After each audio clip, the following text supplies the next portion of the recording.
Сәлем достар, Алтын алма каналына қош келдіңіздер. Біз осы видеода шоколадты сүзбелі пирог дайындайтын боламыз.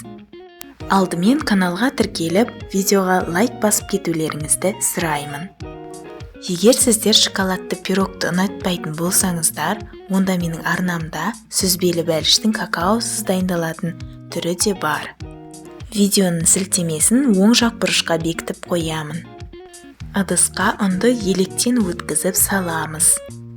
Какао түйіршіктеніп келгендіктен, оны да міндетті түрде електен өткіземіз.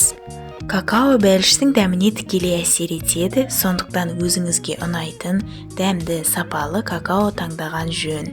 Дәл осы ыдысқа қантымызды салып, барлық құрғақ ингредиенттерімізді қасықпен араластырып аламыз.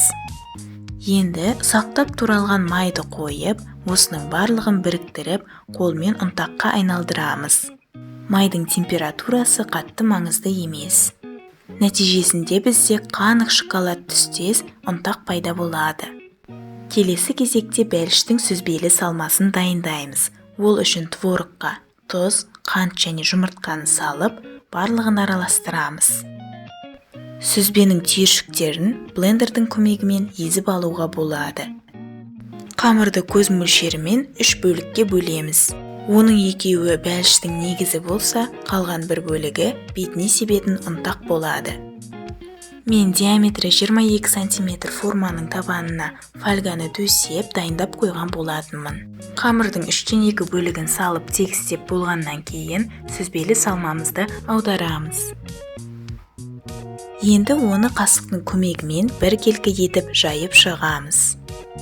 Ал қазір сүзбенің үстіне шоколадты ұнтақтың қалған бөлігін сеуіп шығу керек.